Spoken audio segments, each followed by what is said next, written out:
Here's how I developed a product to reduce operator dwell time at a projected savings of $3 million. It's called the Dwell Time Tracker. So in a warehouse, you have operators on forklifts and such, and they have tasks to complete throughout the night, moving product from one place to another. Their productivity is measured by how long it takes to complete a given task. In this situation, operators were asked to have a productivity rate of 90%. This is easily accomplished by operators of all ages as long as they stay on task. Unfortunately, some operators figured out how to game the system. They found ways to override the system and make it think they had to drive further than necessary to complete a task or just log out completely.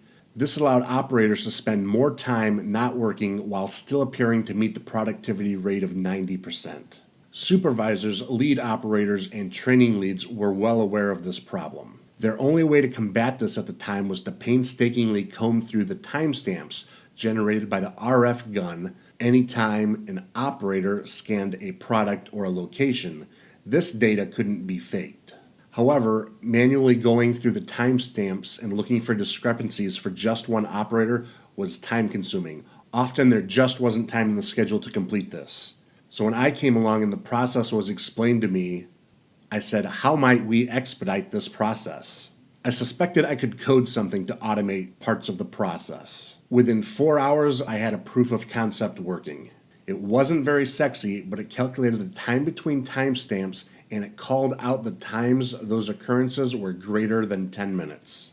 I continued to test and develop the product. I conducted time studies on tasks to determine how long they took at the average and how long they took at their greatest length. The interval established by stakeholders to determine an unacceptable amount of time between timestamps was 10 minutes. And the very generous benchmark for dwell time in a shift was set at 45% or greater. That means if an operator had a dwell time of 45%, they effectively weren't working for 45% of their shift. Reports were run on every warehouse operator to avoid any possibility of harassment or discrimination.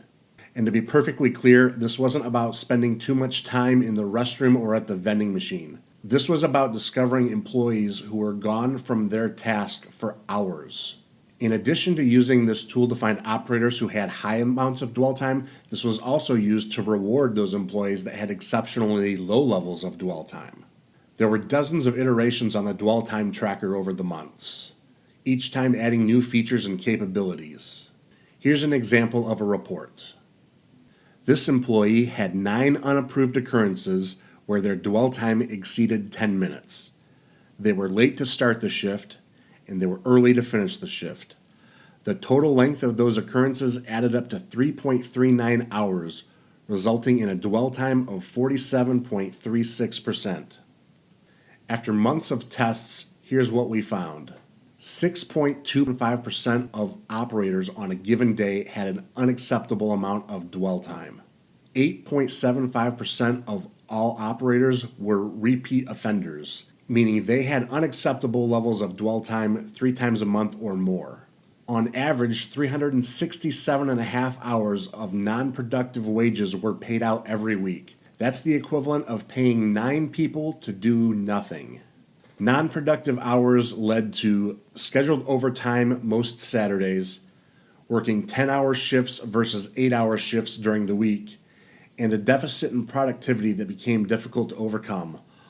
All of this resulted in low employee morale. With the dwell time tracker in place, supervisors are able to correct operators' behavior and decrease dwell time for everyone. The dwell time tracker started as a 4-hour proof of concept, evolved into a 2-year pilot program, and eventually became an automated report that supervisors could pull up every week. This has been a very quick summary of the dwell time tracker.